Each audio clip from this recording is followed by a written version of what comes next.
Et on se retrouve donc pour cette revue de presse de l'économie.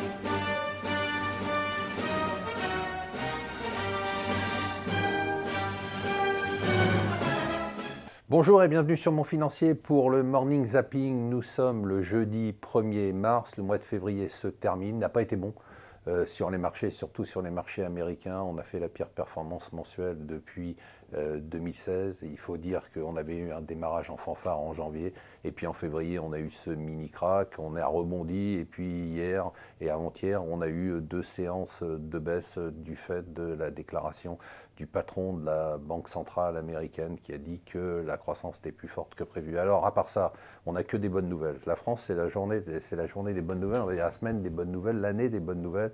Les chiffres se suivent et se ressemblent. Alors là, maintenant, on a révisé la croissance de 2017, c'est l'INSEE à 2%, c'est quand même pas mal, hein.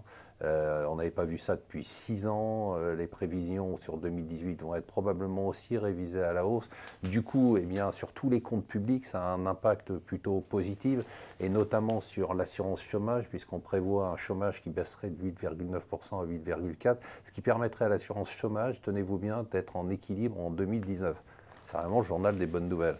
Alors, Les Échos fait un calcul intéressant. Il a regardé tout ce que les Américains avaient pompé en amende pour les banques, qu'elles ont fait payer les banques européennes et les banques américaines, 345 milliards de dollars entre 2009 et 2017 d'amende. On aurait franchement dû faire ça. Malheureusement, nous, on ne l'a pas fait.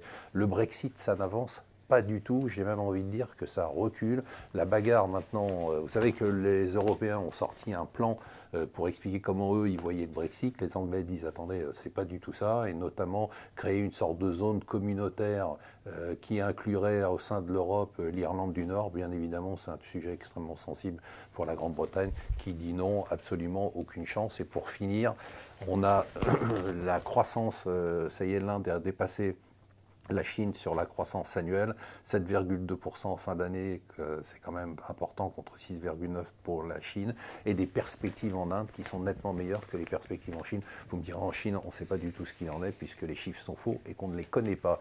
Voilà, je vous souhaite une bonne journée, un bon courage avec la neige.